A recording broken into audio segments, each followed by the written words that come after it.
నమస్తే, welcome to 69 TV. నేను మానసారెడ్డి.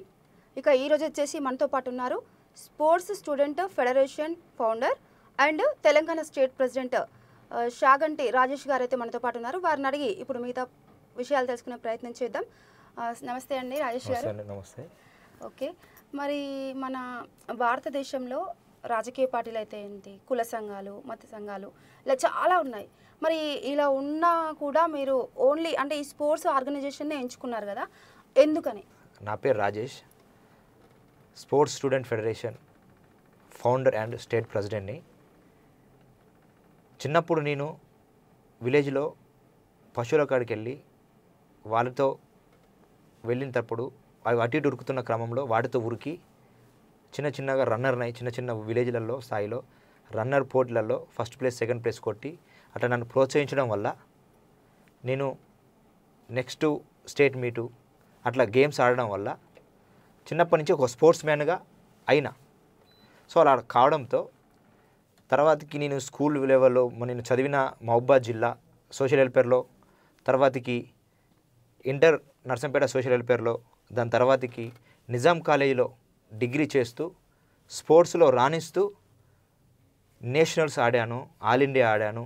వివిధ గేమ్స్లలో ఆడుతూ క్రీడాకారుడు చిన్న కింద స్థాయి నుంచి పై స్థాయికి పెరిగే మధ్యలో ఎన్ని కష్టాలైతే ఉంటాయో అలాంటి కష్టాలన్నీ చూశాను, భరించాను. కాబట్టి ఈ కష్టాలు ఇంకో మరీ నా కింద స్థాయి నెక్స్ట్ జనరేషన్ క్రీడాకారులకు రావద్దని నేను స్పోర్ట్స్ స్టూడెంట్ ఫెడరేషన్ అనే ఆర్గనైజేషన్ని స్థాపించడం జరిగింది. నేను 2014లో జీసీబీ కాలేజీలో బీపీడీ చేశాను. దాని తర్వాతకి ఉస్మానియా యూనివర్సిటీలో మాస్టర్ ఆఫ్ ఫిజికల్ ఎడ్యుకేషన్ చేశాను.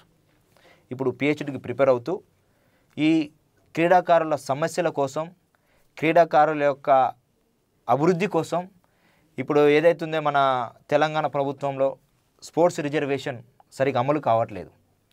ఈ అన్ని ప్రాబ్లమ్స్ గురించి నేను ప్రతి సంవత్సరం గత 5 సంవత్సరాల నుంచి వీక్ చూస్తూ అసలు ఏం జరుగుతుంది ఏంది అని వాటన్నిటి గురించి తెలుసుకుంటూ ఎప్పటి నుంచో పెట్టాలనుకున్న ఆర్గనైజేషన్ గత 5 సంవత్సరాల యొక్క నా ఆలోచనను గత సంవత్సరము ఆగస్టు 29వ తారీఖు నేషనల్ స్పోర్ట్స్ డే సందర్భంగా నా స్పోర్ట్స్ స్టూడెంట్ ఫెడరేషన్ అనే ఆర్గనైజేషన్ స్థాపించడం జరిగింది.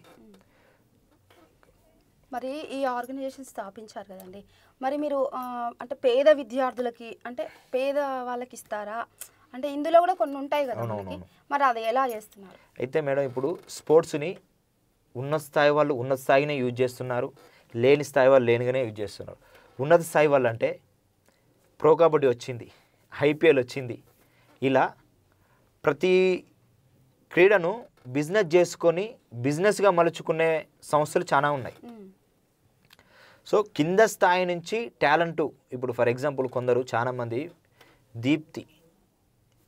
దీప్తి అమ్మాయి అసలు విలేజ్ ఛార్జీలకు కూడా డబ్బులు లేని పరిస్థితి. ఆ అమ్మాయి ఇప్పుడు పారా ఒలింపిక్స్లో మెడల్ కొట్టింది.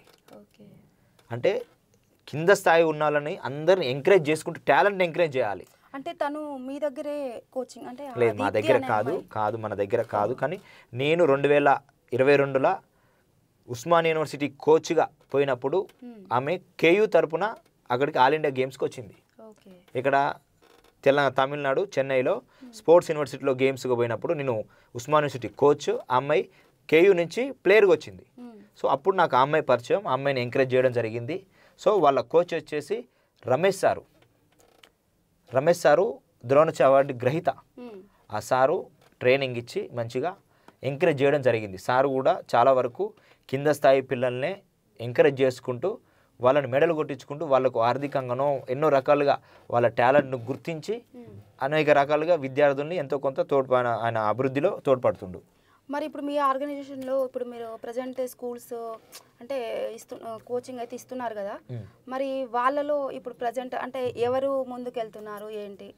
ఇప్పుడు వాస్తవానికి మన ఆర్గనైజేషన్ వచ్చేసి ఈ క్రీడల యొక్క సమస్యలు, క్రీడాకారుల యొక్క సమస్యల గురించి మరియు క్రీడల అభివృద్ధి కోసం ప్రతి ఒక్కరు ఇప్పుడు వేరే దేశాలలో అమెరికా, ఆస్ట్రేలియా, రష్యా, జపాన్ చూస్తే అన్ని దేశాలలో ఎంత ఫిట్నెస్ ఉంటారంటే 50 సంవత్సరాల ఒక మనిషి 20 సంవత్సరాలు 25 సంవత్సరాలు అగపడతారు. కారణం ఒక ఫిట్ కల్చర్ అనేది అక్కడ డెవలప్ అవుతుంది.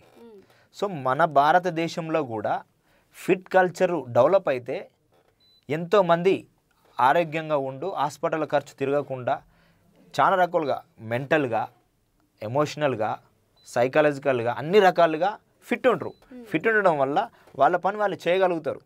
సో హెల్త్ విషయంలో కాపాడుకుంటారు, బాడీ విషయంలో కాపాడుకుంటారు, అన్ని విషయాలలో చాలా ఫిట్నెస్ అనేది చాలా ఒక పెద్ద ప్రపంచం. దానిలోకి దిగితే అసలు ఎన్ని రకాల లాభాలు ఉన్నాయంటే అన్ని రకాల లాభాలు ఉన్నాయి. ఒక్కొక్క మనిషి ఇప్పుడు ఫిట్నెస్ చేసిన మనిషి కంపల్సరీ 100 సంవత్సరాలు బతకగలుగుతాను, గ్యారంటీ ఇవ్వగలుగుతాను నేను. ఫిట్నెస్ చేయని వ్యక్తి 60 సంవత్సరాలు 40 సంవత్సరాలే. అంటే అక్కడ మనం డైలీ రన్నింగ్ పోవడం వల్ల హెల్త్ బాగుంటే ఏదైనా చేయగలుగుతాం, చేయొచ్చు. బాగోలేనప్పుడు ఎన్ని డబ్బులున్నా వేస్ట్. అలానే వాస్తవం. ఇంకోటి ఏంటంటే కొన్ని కోట్లు పెట్టైనా ఆరోగ్యాన్ని కొనలేము. ఎందుకంటే ఆరోగ్యం అనేది మనకు చాలా ఇంపార్టెంట్. రోజుకు 1 గంట వ్యాయామం చేసిన వ్యక్తి రోజు 1 లక్ష రూపాయలు సంపాదిస్తున్నట్టు నేను గ్యారంటీ ఇస్తాను. రోజు 1 గంట వ్యాయామం చేసిన ఒక క్యాండిడేట్ 1 లక్ష రూపాయలు సంపాదిస్తున్నట్టు. ఎందుకంటే 100 కోట్లు పెట్టినా కూడా ఒక హాస్పిటల్లో పేషెంట్ని మనం బతికించుకోలేము. సో అక్కడ దాకా పోకుండా ఉండాలంటే ఫస్ట్ ఇక్కడ ఇది చేస్తే కదా అనేది మన ఆలోచన. స్పోర్ట్స్ కల్చర్ను డెవలప్ చేయాలనేది మా ఆర్గనైజేషన్ మెయిన్ ఎజెండా. ఇంకోటి ఏంటంటే మన తెలంగాణలో 5,000 స్కూల్ ఉన్నాయి. 5,000 స్కూల్ ఉంటే 3,500 పీడీలు ఉన్నారు. ఇంకా 1,500 వేకెన్సీ ఉన్నాయి. ప్రతి స్కూల్లో పీటీని పెడతా అని మనకు మన కాంగ్రెస్ ప్రభుత్వం మాటిచ్చింది మేనిఫెస్టోలో. సో దాని గురించి మేము మొన్న డిఎస్సి మెగా డిఎస్సి అని వేసి 182 పోస్టులు మాత్రమే, 1,500 వేకెన్సీ ఉంటే పీఈటీలు 182 పోస్టులే వేసి మా పీడీలకు అన్యాయం చేసింది కాంగ్రెస్ ప్రభుత్వం. దాని గురించి మేము ఉస్మానియా యూనివర్సిటీ ఆర్ట్స్ కాలేజీలో ఆమరణ నిరాహార దీక్ష చేసిన. పీఈటీలు పోస్టులు పెంచితే విద్యార్థి స్థాయి నుంచే అభివృద్ధి చెందితే క్రీడాకారుడు పైకి వచ్చేసరికి ఎంతో టాలెంట్గా ఎదుగుతాడు. అలాంటి జరగాలంటే ప్రతి స్కూల్లో పీఈటీ ఉంటాను మీరే చెప్పిర్రు, మీరే తక్కువ పోస్టులు వేసిర్రు అనే విధంగా ఆమరణ నిరాహార దీక్ష చేస్తే మమ్మల్ని అప్పటికప్పుడే పోలీసులు వచ్చి అరెస్ట్ చేసి మమ్మల్ని కేసుల పాలు చేస్తే మేము అప్పుడు కంపల్సరీ మాకు ఇది ఉండాలని స్టేషన్లో కూడా ధర్నా చేసినాం. మరి మీరు ధర్నా చేశారు కదా, మరి దానికి స్పందన ఏముంది, నెక్స్ట్ డిఎస్సీలో వేస్తాం, ఈసారి ఆల్రెడీ రిలీజ్ చేసాం, నెక్స్ట్ డిఎస్సీలో వేస్తామని చెప్పారు. ఈ డిఎస్సికి కూడా మేము డిఎస్సి భవన్ తిరిగాము. ఎడ్యుకేషన్ భవన్ ఉంటుంది, స్కూల్ ఎడ్యుకేషన్ భవన్ తిరిగాము.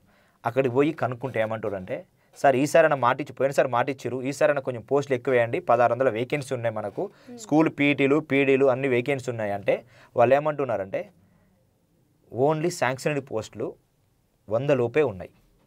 100 లోపే ఉంటే లాస్ట్ మెగా డిఎస్సి అనే ఒక జిల్లాకు 1 పోస్టు 2 పోస్టులు ఉండడం వల్ల మన ఆర్గనైజేషన్లో పనిచేసే ఒక వెంకట అనే విద్యార్థికి 2వ ర్యాంక్ వచ్చినా కోదాడల జాబు రాలే, 2వ ర్యాంకు వచ్చినా కూడా జాబు రానట్టు విద్యార్థులు ఉన్నారు. అంటే పోస్టులు తక్కువ ఉన్నాయి, జనాలు ఎక్కువ ఉన్నారు. సో వేకెన్సీస్ ఉన్నాయి కానీ శాంక్షన్ కావట్లేదు. అవి శాంక్షన్ చేయాలని ప్రభుత్వానికి 1-4 సార్లు కలవడం జరిగింది. గత 4 రోజుల క్రితమే పోయిన లాస్ట్ వీకే శ్రీధర్ బాబును కలిసినాం, బట్టి విక్రమార్కను కలిసినాం, రిప్రజెంటేషన్స్ ఇచ్చినాం. అయినా కూడా చేస్తాం అంటున్నారు. కానీ ఈ మెగా డిఎస్సిలో కూడా నెక్స్ట్ పడే డిఎస్సిలో కూడా పీఈటీ పోస్టులు 1,000 పోస్టుల కన్నా పైన రాకపోతే మేము ఉద్యమం చేస్తాం ప్రభుత్వం మీద. ఎందుకంటే మేము అడుగుతున్నాం హక్కుగా. మేము ఏ పార్టీకి కానీ ఏ కులానికి కానీ ఏ మతానికి కానీ పనిచేయట్లేదు. మా స్పోర్ట్స్ అనేది అన్ని కులాలను అన్ని మతాలను కలుపుకుపోయే విధంగా మా ఆర్గనైజేషన్ స్థాపించినాం. ఆర్గనైజేషను 1 ఇయర్లోనే ఎంతో పెద్దగా న్యాయం కోసం పోరాడుతున్నాం. మా ఆర్గనైజేషను స్పోర్ట్స్ స్టూడెంట్ ఫెడరేషన్ అనే ఆర్గనైజేషను 1.5 ఇయర్లోనే తెలంగాణ మొత్తం అసలు అన్ని జిల్లాలకు పాకి అసలు మంచి ఆర్గనైజేషన్ మంచిగా వచ్చిందని అన్ని రకాలుగా ప్రతి ఒక్కళ్ళు ఫోన్ చేసి మేము మీ ఆర్గనైజేషన్లో పనిచేస్తాం, మీ ఆర్గనైజేషన్లో మేము ఉంటాం అని ఎంతోమంది జాయిన్ కావడం జరిగింది. మనకు ఆర్గనైజేషన్కి వచ్చేసి చైర్మన్ సారు రేపాక ప్రదీప్ రెడ్డి. రేపాక ప్రదీప్ రెడ్డి గారు ఆర్గనైజేషన్కి గాడ్ ఫాదర్ లాంటాడు. ఏదున్నా కూడా రాజేష్ నేనున్నా మీరు చెయ్యండి అని సపోర్ట్ చేస్తూ ఏ మీటింగ్ పెట్టినా కూడా ముందుంటూ ప్రతిదీ ఆయనకు టైం లేకపోయినా యాక్చువల్గా చాలా పెద్ద మనిషి, బిజినెస్ మ్యాను, స్టాన్లీ మెథడిస్ట్ కాలేజీలకు ఇంజనీరింగ్ కాలేజీల కరెస్పాండెంట్ అయినా కూడా మా ఆర్గనైజేషన్కి టైం ఇచ్చి మాకు ఎంతో సహాయపడుతూ మా ఆర్గనైజేషన్ స్పోర్ట్స్ మీద చాలా మక్కువ సార్కి స్పోర్ట్స్ అంటే చాలా ఇష్టం అయినా కూడా మాకు టైం ఇచ్చి మాతో అన్ని రకాలుగా పాలు పంచుకుంటూ మాకు పుషప్ ఇచ్చుకుంటూ స్పోర్ట్స్ అభివృద్ధి చెందడంలో మెయిన్ పాత్రగా వహిస్తున్న మా రేపాక ప్రదీప్ రెడ్డి సారు మాకు గాడ్ ఫాదర్ లాంటి వ్యక్తి మాకు అంత మంచి సార్ దొరకడం అనేది చాలా అదృష్టంగా భావిస్తున్నాం. ఓకే రాజేష్ గారు, మరి మీ ఆర్గనైజేషన్ ఎక్కడుంది ప్రజెంట్? ఇక్కడ ఎక్కడుంది మీ గ్రౌండ్ అనేది ఎక్కడుంది? మాకు యాక్చువల్గా నేను ఉస్మాన్ యూనివర్సిటీ స్టూడెంట్గా నిజాం కాలేజ్ 2011 వచ్చినప్పటి నుంచి స్టూడెంట్ లీడర్గా తెలంగాణ ఉద్యమంలో ఉన్న.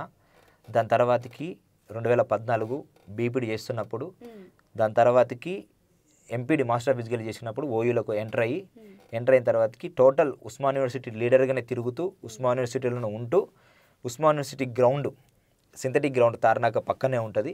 ఆ గ్రౌండ్లో మా కొంత విద్యార్థుల్ని రెడీ చేస్తూ విద్యార్థులకు ఎన్నో రకాలుగా వాళ్ళకు రన్నర్స్ని అభివృద్ధి చేస్తూ ఉన్నాం. మరి అంటే నెక్స్ట్ ఇంకా ఎలా ముందుకు తీసుకెళ్ళాలనుకుంటున్నారు? దీన్ని నేను యాక్చువల్గా ఒక తెలంగాణ వరకు అయితే అంకితం కాకుండా ఫ్యూచర్లో నెక్స్ట్ ఏపీ కమిటీ రెడీగా ఉంది.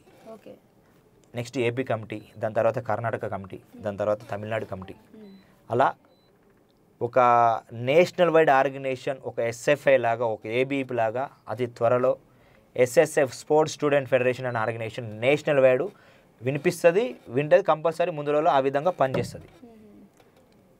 సరే రాజేష్ గారు, మరి మీరు అనుకున్న విధంగా మీరు ముందుకు సాగాలని అయితే మేము కోరుకుంటున్నాం. Okay, thank you. నెక్స్ట్ ఏంటంటే మీరు ఇంతకుముందు చెప్పారు, ఫస్ట్ స్టార్టింగ్లో ఏం చెప్పారు, నేను చిన్నప్పటి నుంచి ఈ స్పోర్ట్స్ పైన ఇంట్రెస్ట్తో అంటే బయటికి వెళ్ళినప్పుడు అంటే బావి దగ్గరికి వెళ్ళినప్పుడు చేసినప్పుడు వెళ్ళి రన్నింగ్ చేయడము అలా చేయడం ఇంట్రెస్ట్తో ఇక్కడ దాకా వచ్చానన్నారు.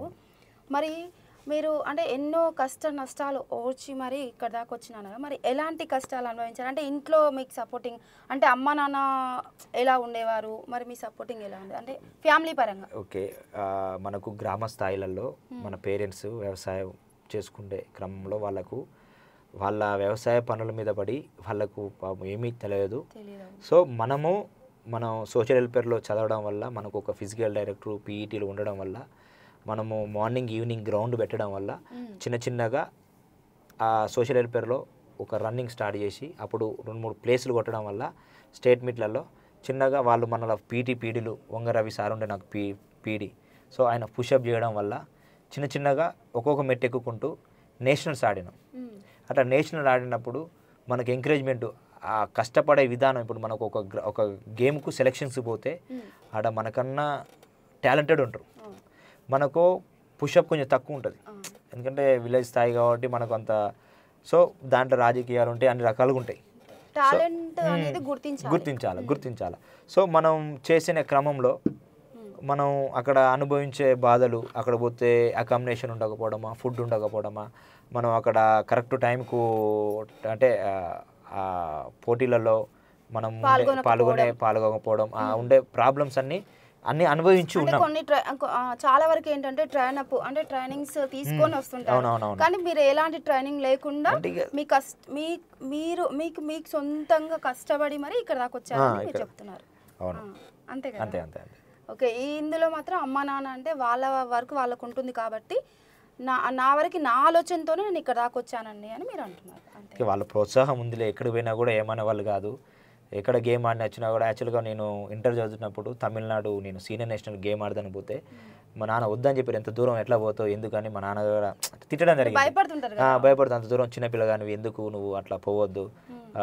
మళ్ళీ దాని తర్వాత వేరే నేషనల్స్ పోతే ఇన్ని రాజ్యాలు ఎట్లా తిరుగుతున్నావురా, వేరే ప్లేస్ అంటే మన ఊరు నుంచి ఇంకో ప్లేస్కి పోతే ఏమంటారు, వేరే రాజ్యం పోయినావు అని అంటారు. ఆ రాజ్యాలు ఎట్లా తిరుగుతున్నావు, ఆ అన్ని రాజ్యాలు ఎట్లా తిరిగి వస్తున్నావు, ప్లేస్మెంట్ గానే అందరూ ఒకేలాగా ఉండరు కదండి, అందుకే వాళ్ళు భయపడరు. అవునవును. మరి మీరు వాళ్ళకి ఎలా చెప్పారు? సో నేను ఏంటంటే ఏమంటే ఏం కాదు, మనకు సారు మనతోని పాటు కోచ్ మేనేజర్లు వస్తుంటారు, మనతో పాటు మన పక్కన విద్యార్థులు ఉంటారు. సో వాళ్ళతో మేము పోయి వాళ్ళతో కూడా వాళ్ళు ఇట్లా వస్తున్నారని వాళ్ళని నిరూపించి వాళ్ళతో ఫోన్ మాట్లాడిస్తే అప్పుడు వాళ్ళు పంపేవారు. సో కోచ్ మేనేజర్లు కూడా పర్మిషన్ తీసుకువెళ్ళేవారు. సో మీరు ఒక్కరేనా, బ్రదర్స్ సిస్టర్స్ ఎవరైనా? నాకు 2 అక్కలు రమాదేవి, పెద్దక్క, చిన్నామె రజిత, అన్నయ్య రమేష్, నేను రాజేష్, అంత రమేష్ రాజేష్ అంత రానే. సో ఇద్దరు అక్కల మ్యారేజ్ అయింది, అన్న మ్యారేజ్ కూడా అయింది. సో ఇప్పుడు ప్రజెంట్ అయితే నేను గారు మరి నెక్స్ట్ మరి స్పోర్ట్స్ యూనివర్సిటీ గురించి మరి మీ ఆలోచన ఏంటి? అయితే మా స్పోర్ట్స్ స్టూడెంట్ ఫెడరేషన్ ఆర్గనైజేషన్ ఆవిర్భవించినప్పుడు మా ఎజెండాలో ప్రతి స్కూల్లో పీఈటీ ఉండాలి, ప్రతి డిస్టిక్లో ఒక స్పోర్ట్స్ కాలేజ్ ఉండి ఆ కాలేజ్ అన్నిటికీ ఒక హైదరాబాదు కేంద్రంగా యూనివర్సిటీ ఉండాలి, నేషనల్ అన్న విద్యార్థికి ప్రతి క్రీడాకారునికి నేషనల్ స్కాలర్షిప్ ఇవ్వాలి, అంటే ప్రోత్సహించే విధంగా ఇలాంటి ఎజెండాలు ఎన్నో పెట్టుకోవడం జరిగింది. మనం ఆ ఎజెండాలో భాగంగా స్పోర్ట్స్ యూనివర్సిటీ ఇచ్చిర్రంటే ఆ యూనివర్సిటీ మా ఎస్ఎస్ఎఫ్ విద్యార్థి నాయకులు ఉద్యమం ఫలితమే అని నేను స్వచ్ఛంగా చెప్పగలుగుతా. ఎందుకంటే మేము ఎజెండాగా పెట్టుకొని 1-4 సార్లు వాళ్ళకి వీళ్ళకి రిప్రజెంటేషన్స్ ఇచ్చి స్పోర్ట్స్ యూనివర్సిటీ పెట్టాలని మేము 1-4 సార్లు మినిస్టర్లను కలవడం జరిగింది. సో ఇప్పుడు స్పోర్ట్స్ యూనివర్సిటీ వచ్చిందంటే మా స్పోర్ట్స్ ఆర్గనైజేషన్ యొక్క ఫలితమే, ఉద్యమ ఫలితమే.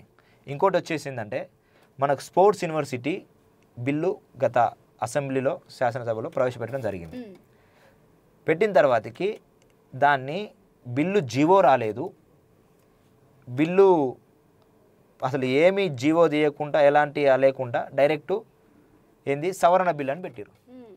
సవరణ బిల్లు అంటే ఒకసారి బిల్లు పెడితే జీవో వస్తే దాని గురించి మిగతా వాళ్ళు అంటే మినిస్టర్లు ఎమ్మెల్యేలు క్వశ్చన్లు వేస్తారు, ఆన్సర్లు ఇవ్వగలుగుతారు.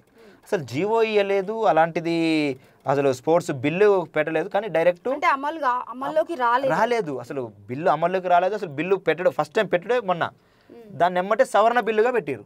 అది మార్చి అంటే పెట్టాలని పెట్టిర్రా లేకపోతే కావాలని ఇట్లా చేసిర్రా, నిజం యూనివర్సిటీ పెట్టాలని ప్రేమతో పెట్టిర్రా లేకుంటే యూనివర్సిటీ ఇంకా త్వరలో డెవలప్మెంట్ కోసం అంటే మేడం నేను ఏమంటున్నంటే స్పోర్ట్స్ యూనివర్సిటీని యాక్చువల్గా దాన్ని యంగ్ ఇండియా స్పోర్ట్స్ యూనివర్సిటీ అని పెడితే ఆ కమిటీలో మా ప్రొఫెసర్ రాజేష్ కుమార్ సార్ ఉండి యంగ్ ఇండియా అంటే ఓన్లీ స్పోర్ట్స్ అంటే దాని కిందకి వస్తుంది, ఫిజికల్ ఎడ్యుకేషన్ అని ఉంటే ఆల్మోస్ట్ అంతా ఫిజికల్ ఎడ్యుకేషన్ వ్యాయామ విద్యకు సంబంధించి అందరూ వస్తారు. So young India physical education sports university అని దాని పేరు క్లుప్తంగా మా ప్రొఫెసర్ రాజేష్ కుమార్ సార్ మార్చడం జరిగింది.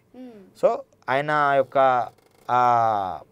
ఆలోచనను తీసుకొని దాన్ని పేరు కూడా young India sports physical education university అని పెట్టడం జరిగింది.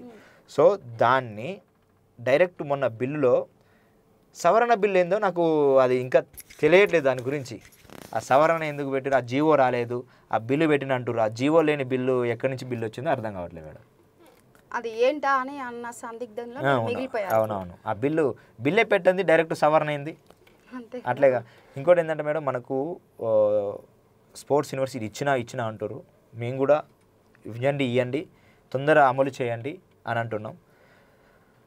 మన యూనివర్సిటీకి స్పోర్ట్స్ యూనివర్సిటీకి ప్రొడక్ట్ యాడ్ నుంచి రావాలా, స్కూల్ నుంచే రావాలా?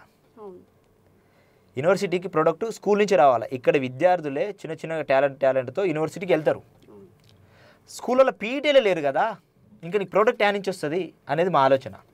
సో ప్రతి స్కూల్లో పీఈటీ పెడతాన్న విధంగా పెట్టి విద్యార్థులను చిన్న గ్రామీణ స్థాయిలలో టాలెంట్ ఉన్న విద్యార్థులను బయట పెడితే ఇక్కడ ప్రొడక్ట్ రెడీ చేస్తే పీఈటీలు రెడీ చేస్తే అప్పటికల్లా యూనివర్సిటీలో ఒక ఒలింపిక్స్ ఒక ఏషియన్ గేమ్స్ మెడల్ కొట్టే విధంగా రెడీ అవుతారు. సో అట్లా రెడీ కావాలంటే కోచ్లు ఉండాలా, ఫిజికల్ డైరెక్టర్లు ఉండాలా స్కూళ్ళల్లో. సో అదే లేకుండా డైరెక్ట్ యూనివర్సిటీ పెట్టి ఓకే మేము కొట్లాడేది యూనివర్సిటీ కోసమే, యూనివర్సిటీ మంచి రావడం మేము స్వాగతిస్తున్నాం, కానీ ఈ స్కూళ్ళల్లో కూడా పీఈటీలు ఉంటే ఇక్కడ నుంచి వచ్చిన ప్రోడక్ట్ అక్కడికి పోయేసరికి ఒక మంచి స్థాయిలో మీరు అనేది ఏంటంటే పునాది గట్టిగా ఉంటేనే కదా.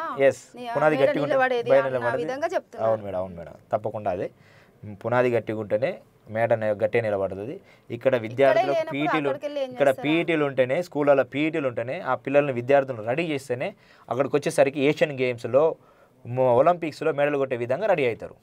సో అదే మా ఆర్గనైజేషన్ అంటే వాళ్ళకంటూ ఒక అవగాహన అనేది వస్తుంది. అంటే ఫస్ట్ నుంచి చూసిన దానికి సడన్ గా డైరెక్ట్ వెళ్ళి పైకి వెళ్ళి చూసిన దానికి తేడా ఉంటుంది కాబట్టి మీరు అనేది అది. ఓకే, ఇంకోటి ఏంటంటే మేడం మన నందిని అగసార్ అనే అమ్మాయి అసలు ఎంత అంటే చాలా పూర్ ఫ్యామిలీ. ఆ అమ్మాయి ఇప్పుడు ఏషియన్ గేమ్లో హెప్టాథ్లాన్లో బ్రాంజ్ మెడల్ కొట్టింది.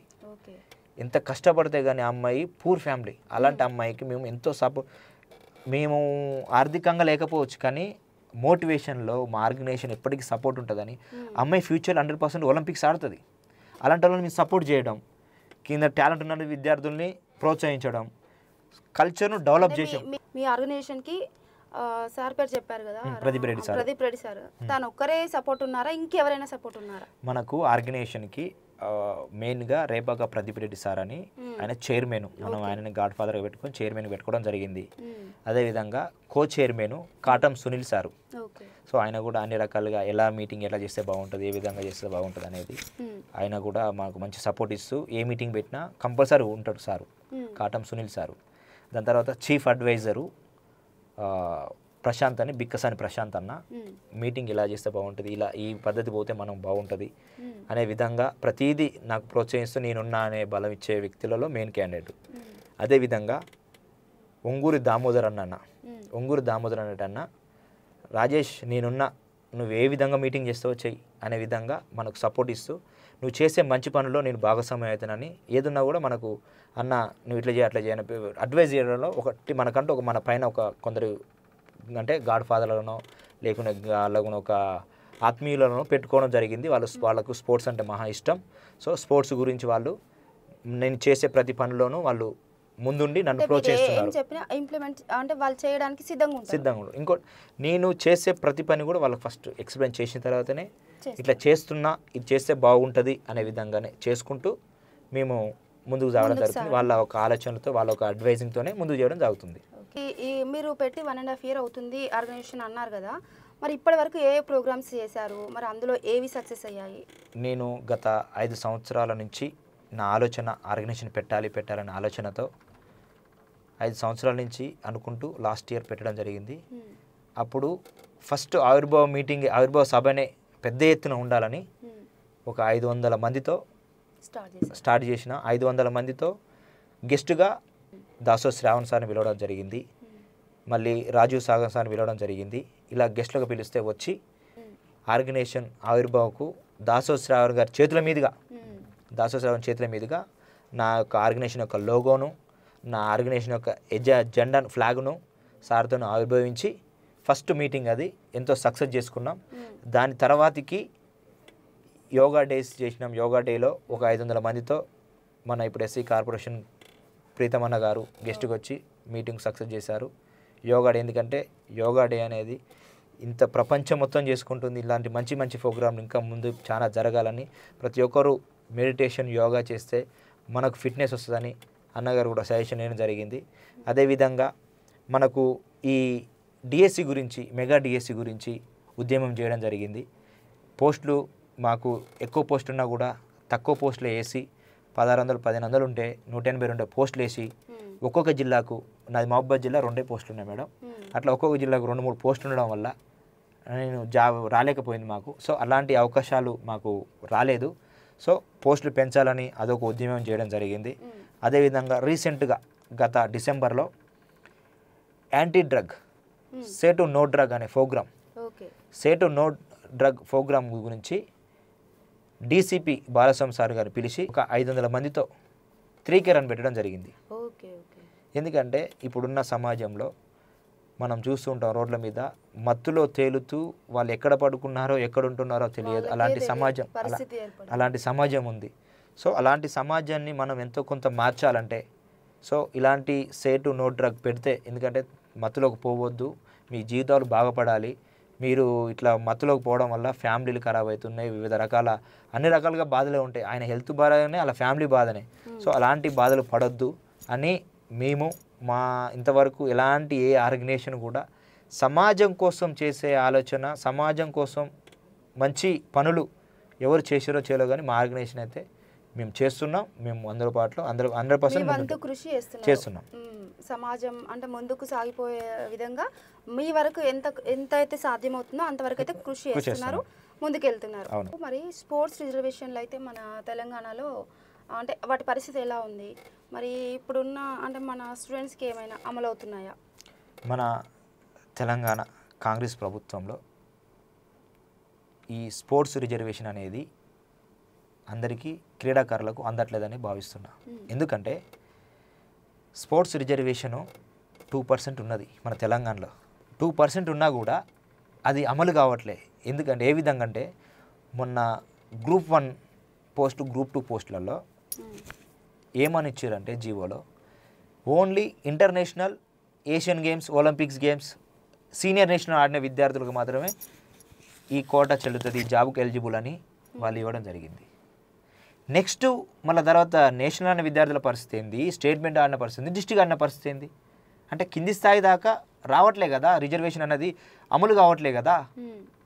అట్లా అమలు అయినప్పుడే కదా రిజర్వేషను దానికన్నా ఒకటి ఉంటుంది అమలవుతుంది అంటే ఫలాలు అందరికీ అందట్లేదు, రిజర్వేషన్ అనేది అందట్లేదు. ఇంకోటి ఏంటంటే పక్క రాష్ట్రం ఆంధ్రప్రదేశ్ ముఖ్యమంత్రి గారు నారా చంద్రబాబు గారు 2% రిజర్వేషన్ నుంచి 3% పెంచినందుకు గాను మేము స్వాగతిస్తూ తెలంగాణ నడిగడ్డ ఉస్మానియా యూనివర్సిటీ యుద్ధమాల గడ్డ మీద మేము చంద్రబాబు ఫోటో పెట్టి పాలాభిషేకం చేయడం జరిగింది. ఎందుకంటే ఆయన చేసే మంచి పని అలాంటివి ఉంది.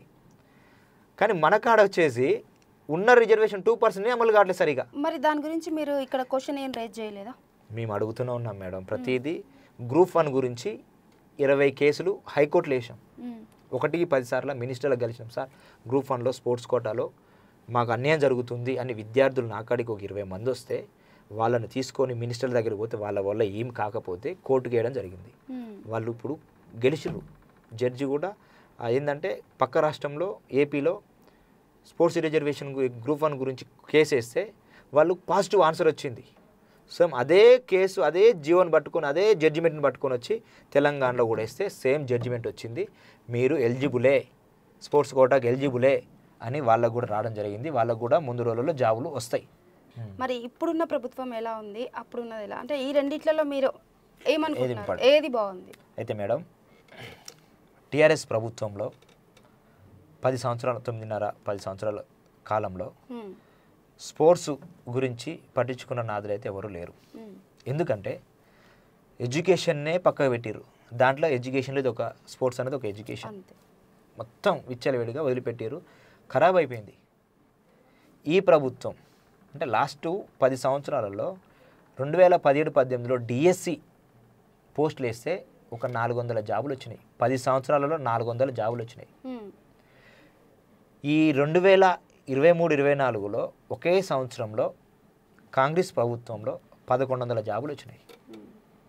సో టీఆర్ఎస్ ప్రభుత్వంతో పోల్చుకుంటే ఎంతో కొంత కాంగ్రెస్ ప్రభుత్వం ఫిజికల్ ఎడ్యుకేషన్ స్పోర్ట్స్ విద్యార్థులకు గాను ఒక 10% 20% ఎంతో కొంత న్యాయం చేసిందని అనుకుంటున్నా.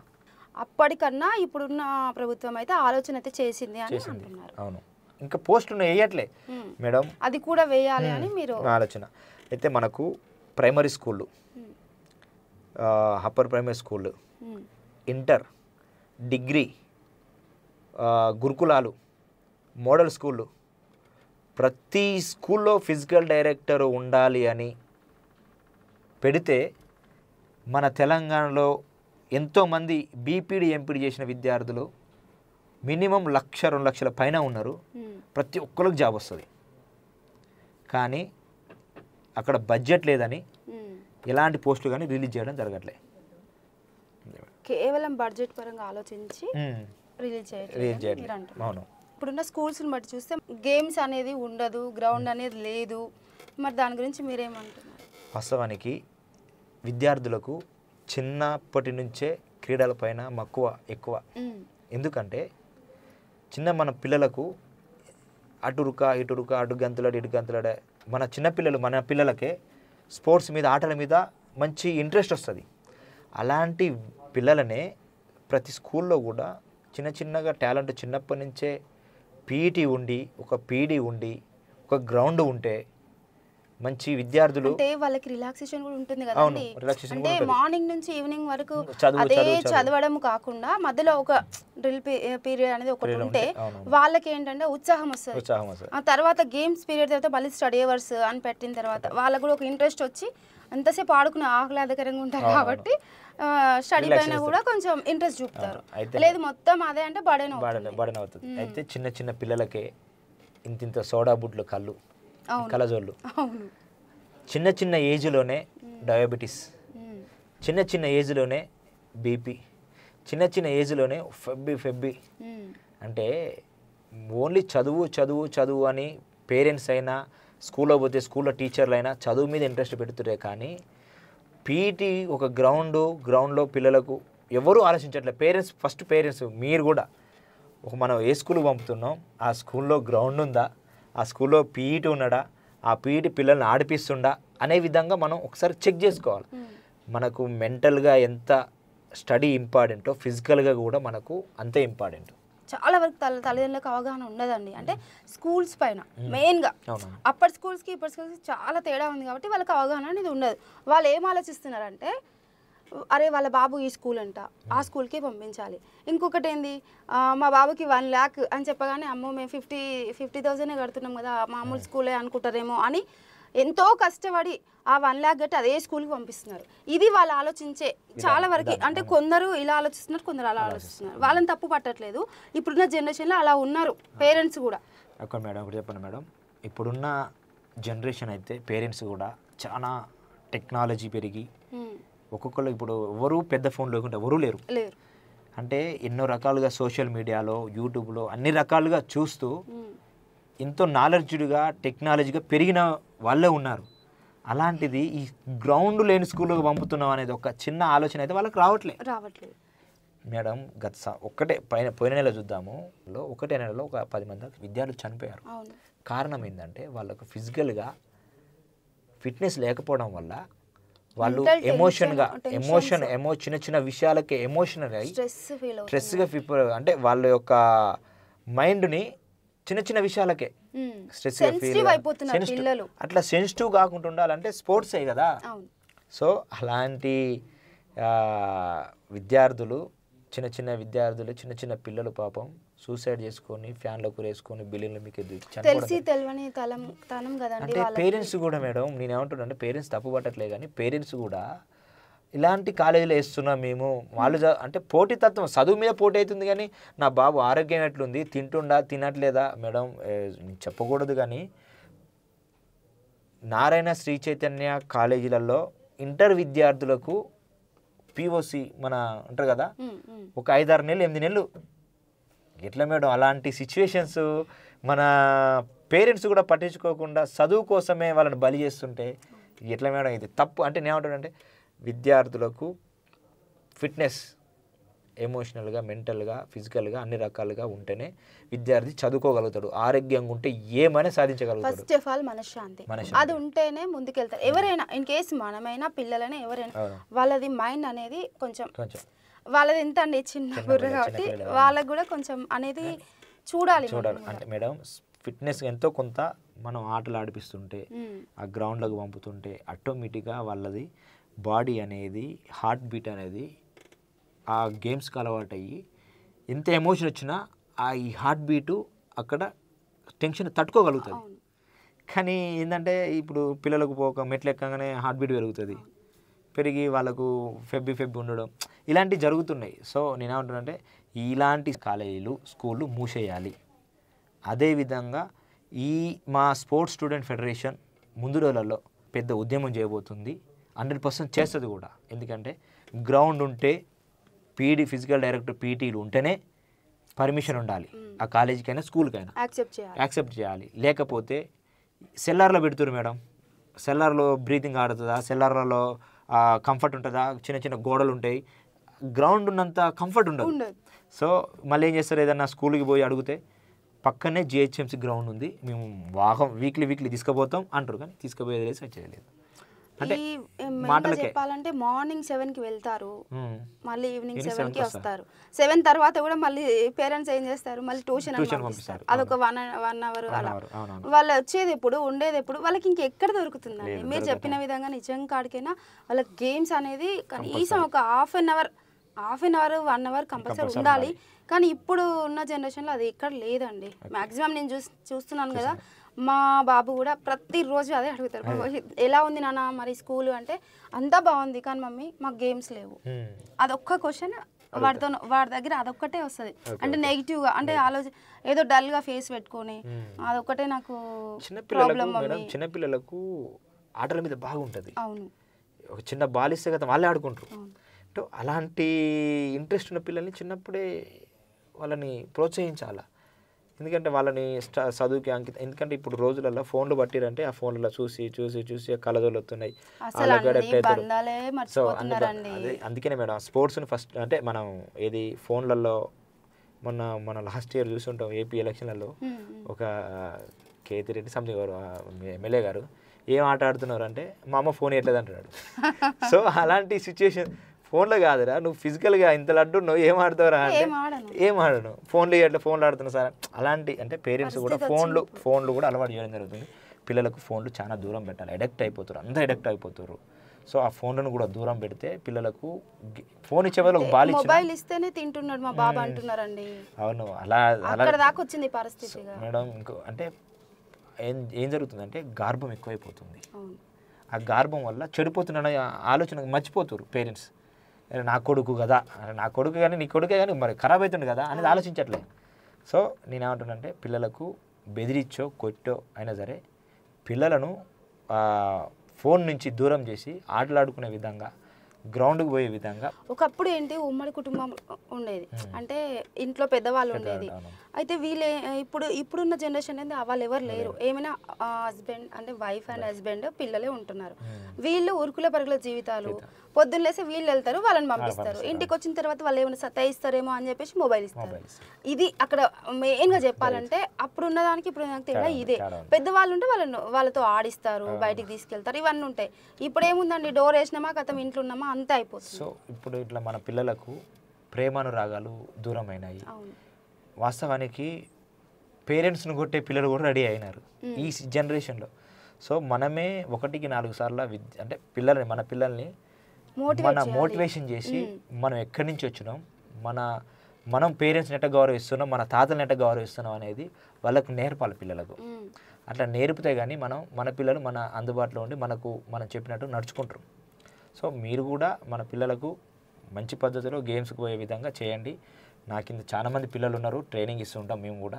సో మన పిల్లలు మొన్న నేషనల్ కొట్టారు, మెడల్స్ కొట్టారు, సీఎం కప్లో కూడా మెడల్స్ కొట్టారు.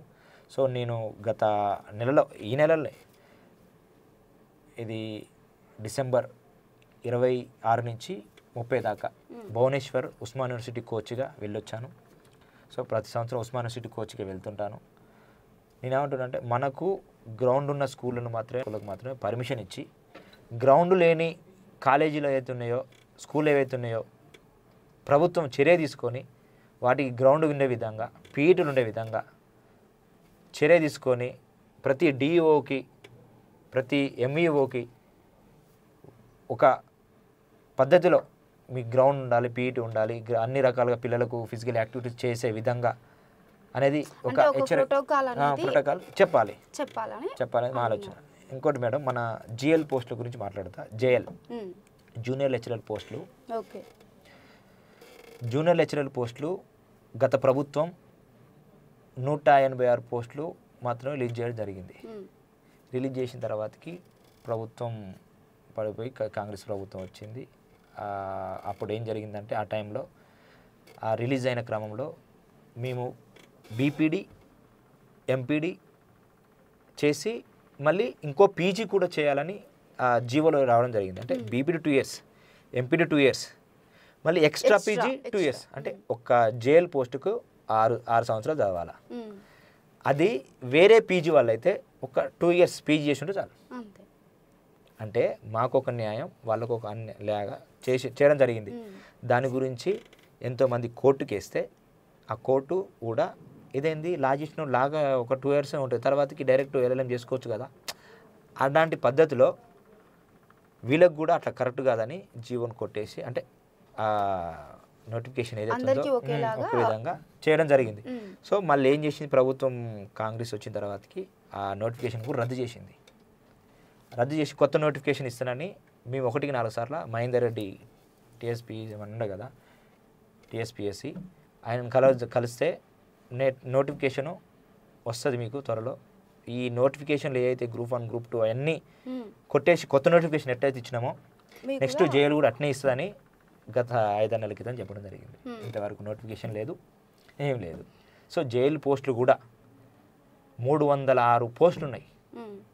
ఆ పోస్టులను కూడా రిలీజ్ చేయాలని మా స్పోర్ట్స్ స్టూడెంట్ ఫెడరేషన్ ద్వారా ఈ 6-9 స్టూడియో ద్వారా ప్రభుత్వానికి విజ్ఞప్తి చేసుకుంటున్నాం. ఓకే రాజేష్ గారు, మీరు అనుకున్న రీతిలో అంటే మీరు ఏ విధంగా అయితే ముందుకు సాగాలనుకుంటున్నారో ఆ విధంగా మీరు ముందుకు సాగాలి అని మా 6-9 టీవీ మనస్ఫూర్తిగా కోరుకుంటుంది. Thank you madam, thank you so మీరు మచ్. స్పోర్ట్స్ గురించి అంటే పిల్లలకి ఎలా అంటే చిన్నప్పటి నుంచి ఎలా అయితే వాళ్ళకి వాళ్ళ టాలెంట్ని గుర్తించాలని మీరు ఆ విషయంపై అయితే చాలా చక్కగా వివరించారండి. చాలా థ్యాంక్ యూ అండి, ధన్యవాదాలు. Thank you so much, thank you madam. 6-9 TV మన లాంటి విద్యార్థి నాయకుల్ని ప్రోత్సహించే విధంగా ఇంటర్వ్యూలు తీసుకుంటూ సమాజానికి మనం చేసే మంచి పనులు తెలియజేస్తుంది. ఇలాంటి మంచి ఛానల్ని నన్ను పిలిచి ఈ విధంగా ఇంటర్వ్యూ చేసినందుకు హృదయపూర్వకంగా ధన్యవాదాలు తెలియజేసుకుంటున్నాను. 6-9 టీవీని ప్రతి ఒక్కరూ చూసి సబ్స్క్రైబ్ చేసి షేర్ చేయాలని మనస్ఫూర్తిగా కోరుకుంటున్నాను. Please subscribe.